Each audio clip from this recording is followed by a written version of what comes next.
Injury update. Lucas Van Ness and Javon Bullard. What Monday's news really means for Green Bay. The Green Bay Packers left Lambeau with a hard-earned victory on Sunday, but the win came with a cost. 3 contributors exited the game against Cincinnati: wide receiver Dontayvion Wicks, ankle; defensive end Lucas Van Ness, foot; and safety Javon Bullard, concussion designation.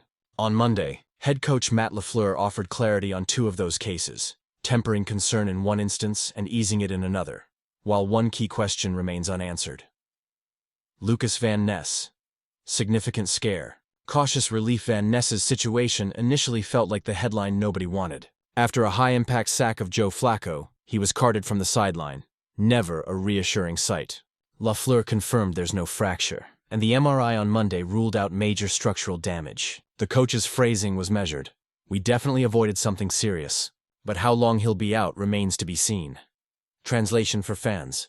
This does not look like a season derailer, but it could cost practice time or a short stretch of games depending on pain management and stability. For a player whose power and explosiveness set the edge and collapse pockets, even a minor foot issue can affect get-off, leverage, and the ability to turn the corner.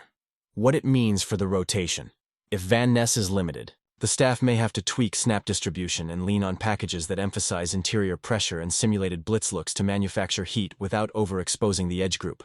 Expect an emphasis on disciplined rush lanes and quick-hitting run fits to keep the front fresh while he ramps back up.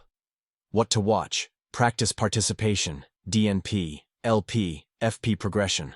Whether the team activates any depth moves for the edge, DE room. Game day usage. If he's active soon, monitor early down snaps versus obvious passing situations. Javon Bullard. Cleared. No protocol. Momentum intact. Sunday's in-game announcement listed Bullard as questionable to return. Concussion.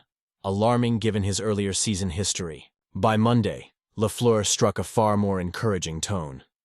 Bullard was cleared by medical staff and is not in the concussion protocol. The safety described the issue as a stinger, which aligns with transient nerve symptoms rather than a head injury. Why this matters. The back end of the defense relies on Bullard's range, communication, and willingness to trigger downhill. Avoiding protocol keeps his week on a normal track.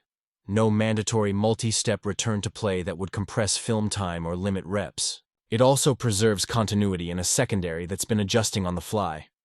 What to watch. If the staff manages his contact reps midweek, any subtle roster hints, elevations, chalk standard elevations, that suggest contingency planning at safety or nickel. Dontayvion Wicks. Status still pending. LaFleur did not provide an update on Wicks' ankle Monday. That doesn't automatically signal bad news, but it does push the real information to the official injury report cycle. For an offense that benefits from his route variation and catch radius, his availability influences personnel groupings and red zone designs. What to watch. The first injury report of the week, DNP vs. LP, will be the initial tell. If usage shifts toward different receiver archetypes in practice notes and game plan hints. Wider injury context. 2 additional names remain on the radar. T. Anthony Belton, ankle, and DT Devontae Wyatt, knee, both of whom missed Week 6. Their trajectories will shape protection plans up front and the interior defensive rotation, critical for controlling the line of scrimmage and snap counts late. How to read the week. Wednesday sets the baseline. Thursday is the swing day. Meaningful upgrades matter. Friday clarifies availability with game statuses. Questionable, doubtful, out. Schematic ripple effects to monitor front mechanics. If Van Ness sits or is limited, look for heavier use of quick interior games, creepers, and 5-man surfaces to stress protections without telegraphing pressure. Coverage marriage. With Bullard cleared, expect the staff to maintain disguise packages that spin late after the snap. Confidence in the safety room enables those looks. Offensive balance. Wicks's status could nudge the call sheet toward tight end involvement and condensed splits to maintain spacing and leverage matchups. Be part of the conversation. If this breakdown helped, tap like. It boosts the video to more Packers fans who want straight, detailed updates. For weekly film sessions, injury insights, and game plan storylines, subscribe and turn on notifications so you never miss a report. We also want your read on the week. What's your confidence level if Van Ness is limited? Does the front have enough answers schematically? How should the secondary deploy Bullard to maximize impact without overexposure? Which offensive wrinkle would you feature if Wicks is a late-week scratch? Drop your thoughts in the comments and welcome new fans as they join.